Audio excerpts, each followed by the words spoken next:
Steve Sarkisian has to be better for Texas to win the national championship.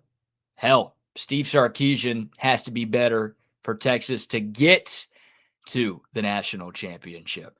What's up, guys and gals? BK here. It's another edition of the BK Show. Happy New Year to each and every one of you out there. Hope y'all's heart rates have slowed a little bit following the 39-31 double overtime thriller against Arizona State yesterday at the Peach Bowl. We're talking all about that game, and we're talking all about Steve Sarkisian's struggles as the head coach, as the offensive coordinator, and as the offensive play caller and the Longhorns victory over ASU. Please give this video a quick thumbs up. Please subscribe to the channel if you haven't done so already. Really excited about the start of the BK Show, and we'll be posting daily Texas Longhorns content right here on this channel. So I said it right off the bat. Steve Sarkisian has to be better for Texas to win the national championship, and you probably see the title of this video. Steve Sarkisian was bad yesterday. He was bad yesterday. He got out-coached by Kenny Dillingham. I mean, Dillingham and his staff at Arizona State came up with a perfect game plan, and they executed it to damn near perfection. There were plenty of reasons why that game went to double overtime, but I think at the top of that list of reasons, the coaching on both sides. Arizona State held the ball for nearly 38 minutes. Even in the first half, Texas was up 17-3 at halftime. Arizona State had the ball for 20 minutes in the first two quarters. So on the scoreboard, it was a game that was being dominated by Texas, but Arizona State had the ball for a long time, and all of that time that the Texas defense was on the field clearly took a toll in the second half. Arizona State ran 97 plays yesterday. Texas ran just 60, and ASU is a time of possession team. They were top 20 in the country in time of possession going into yesterday. They wanted to control the clock. That was their game plan. They wanted to keep the Texas offense on the sideline, and they did just that, in large part because of Steve Sarkisian's play calling and really just the overall coaching for Texas. Like Jeff Banks, he ain't off the hook. We'll talk about him a little bit later. Pete Kwiatkowski, he's not completely off the hook either. We could talk about him a little bit later as well. But Steve Sarkisian just really struggled yesterday. And there are two sequences of plays that stand out. And then there are a few overall game plan decisions that are worth bringing up as well. So we'll start with the two sequences of plays.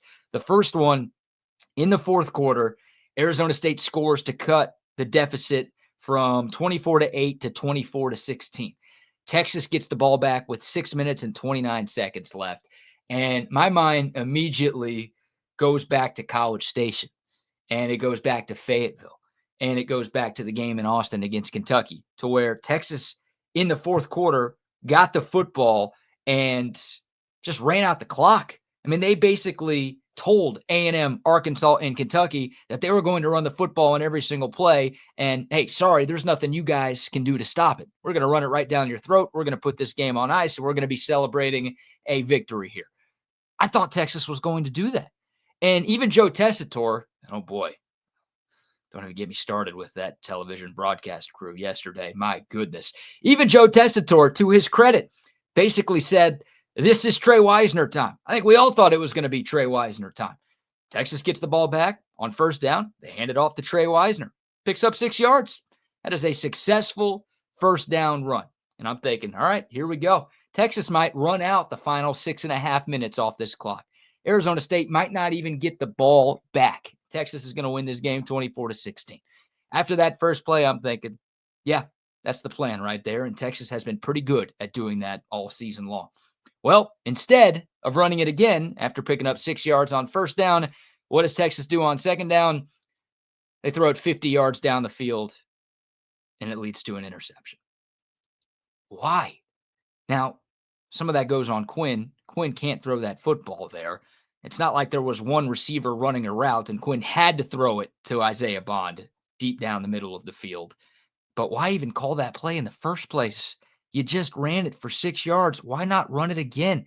Okay, if Arizona State stops you on 2nd and 4, then you probably have to throw it on third down. If it's 3rd and 4, 3rd and 5, 3rd and 6, whatever, then put the ball in Quinn Ewer's hands and tell him, hey, we don't need anything crazy here. Just Find Gunnar Helm or find somebody who's going to move the chains to keep this drive alive, to keep the Arizona State offense, namely Cam Scadaboo, on the sideline. But instead of calling another run on second down, they call a pass. Isaiah Bond's running deep down the field.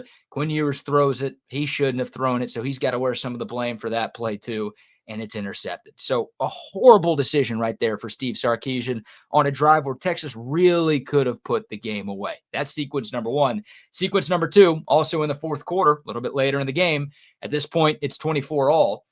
Texas gets the ball back with 5 minutes left, right? So Quinn Ewers throws the pick. Three plays later, Arizona State scores the touchdown. They get the 2-point conversion. They tie it up. So Texas gets the ball right back, and the offense trots right back on the field. And they start moving the ball. You get a big third down conversion to Gunnar Helm. Finally, Gunnar Helm's first catch of the game. You get a nice 2nd and 12 conversion to Matthew Golden for 14 yards. And Texas gets to the Arizona State 30-yard line with 2 minutes left. Now, if you didn't have an idiot kicker, that's field goal range right there. But for the idiot kicker that Texas has, fortunately, that wasn't. But you get to the 2-minute warning. Texas has the ball at the Arizona State 30-yard line. Arizona State has 2 timeouts left. They should not have gotten the ball back, guys. They should not have gotten the ball back. And if they did get it back, they should have gotten it back with 0 timeouts and very little time left on the clock. So Texas, out of that timeout, they should have ran the ball a couple of times. Hopefully you pick up a first down, because then you can really run it down to the final second and kick a field goal on the last play of regulation. But if you get stopped, you still make Arizona State burn their 2 timeouts. You run it again on third down, and you bleed some of the clock to where there's less than a minute to go until Arizona State gets the ball back. What does Texas do instead? They throw it 3 straight times out of that 2-minute timeout.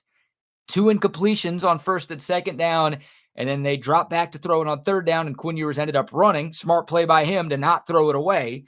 He ends up running for a minimal game.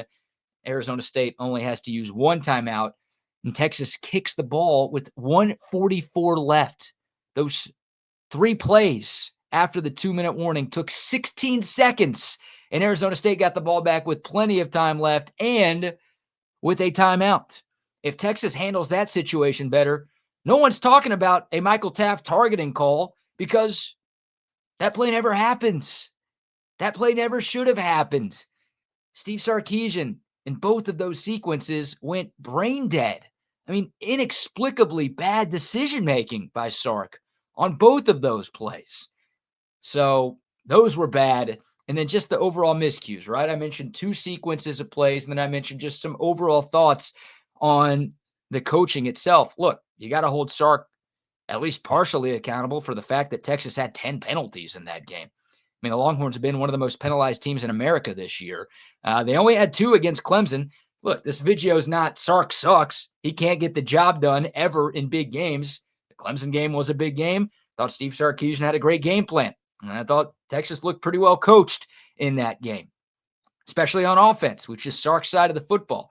But in this game, 10 penalties and some costly ones and some very untimely ones for the Longhorns on offense. And then you look at some of the play calling and some of the game planning. I mean, Gunnar Helm didn't have a catch until there were 4 minutes left in the game. Like that play we talked about, that third down conversion, that was Gunnar Helm's first catch of the game. I don't even remember him really getting targeted before that play. So what are you doing? He's one of the best tight ends in America. He's having maybe the best season a Texas tight end has ever had. And you can't find a way to get him the ball until there's less than 4 minutes left in the game? Come on. Jaden Blue had 1 catch, and 4 carries after the game he had against Clemson. You know, the 77-yard dagger touchdown run midway through the fourth quarter. That guy's explosive. Find a way to get him the ball in space. He can do some things in the passing game that Cam Scadaboo did for Arizona State. He's not Cam Scadaboo, but as a receiver, Jaden Blue is electric. He can be a playmaker. 5 touches for him in the game.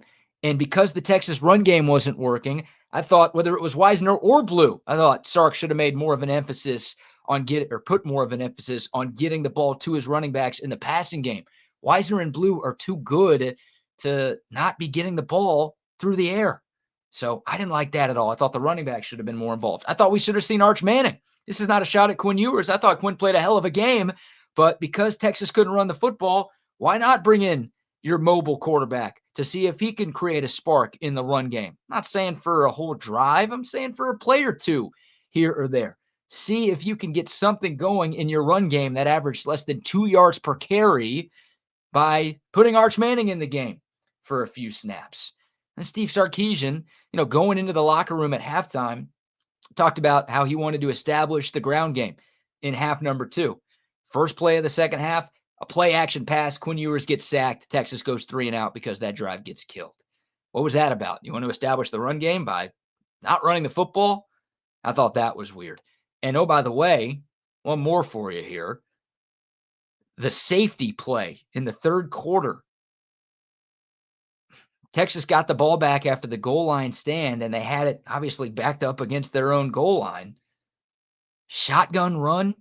Not only was it a shotgun run, which I can't stand in that situation, you had extra Arizona State defenders by the football because it was a bunch formation.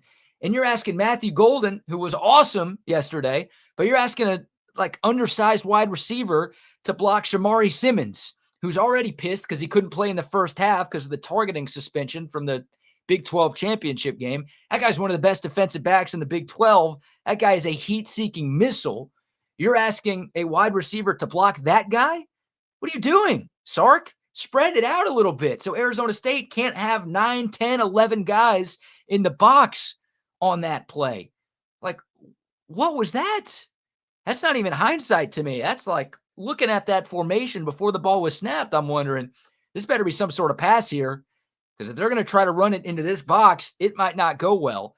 And Trey Wisner barely touched the football before he was destroyed. Ball goes flying in the air. Quinn Ewers catches it. There's nothing he could do. Safety. So sequences, plays, just the overall game plan. The fact that Texas had 10 penalties, and we said we'd talk about Jeff Banks. We can mention him here. The special teams continues to be an issue for this Longhorn team. Now, some good things. Silas Bolden, 75-yard punt return touchdown.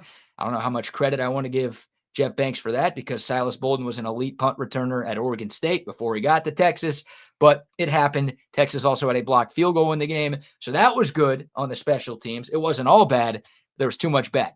And the idiot kicker stinks. The punter stinks. Another fake punt works. It's twice in 3 games. Georgia and Arizona State. Credit Arizona State. I mean, Kenny Dillingham and their offensive coordinator, Marcus Arroyo, some balls to call the fake punt and then to call the running back pass on 4th down and 2. The Cajones on those guys, you tip your cap. And look, if those plays don't work, I'm not doing this video because everyone's dunking on Arizona State's coaches. But guess what? They worked. They did work, and Texas wasn't ready for either of them, and they were costly. Oh, by the way, I didn't mention the running into the punter penalty on Mo Blackwell that happened on the first drive of the game that gave Arizona State 3 points and led Texas's defense to have to stay on the field for a few more minutes. So, look, I don't want to say that Texas won yesterday in spite of Steve Sarkisian. That feels too mean. But, man, he was nowhere close to his best yesterday. And some of his decision-making and some of his play calling and Texas's third quarter struggles, really their entire second half struggles that we've seen way too much of down the stretch this year, those things nearly cost Texas the Peach Bowl.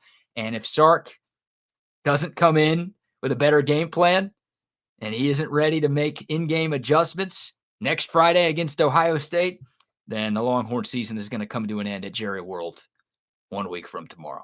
Plain and simple. Sark's got to be better. The entire coaching staff has to be better, but it obviously starts with a $10 million man. Steve Sarkisian, we know he's capable of it. It just didn't happen for him yesterday. He got out-coached. Thankfully, his team was able to find a way to pull it off at the end, but they're going to need more from their head coach and the entire staff to beat what looks like the best team in America right now in the Ohio State Buckeyes. All right, that's going to do it for this video. Thank y'all so much for watching. If you liked the content, please like this video. Please subscribe to the channel as well, and tell a friend to tell a friend. Hell, tell your friends and enemies about what we've got going on right here on the BK Show. Daily Texas content coming your way right here. Thank y'all so much for tuning in. Happy New Year to each and every one of you. And remember, when you watch the BK show, you rule. Hook 'em. See y'all soon.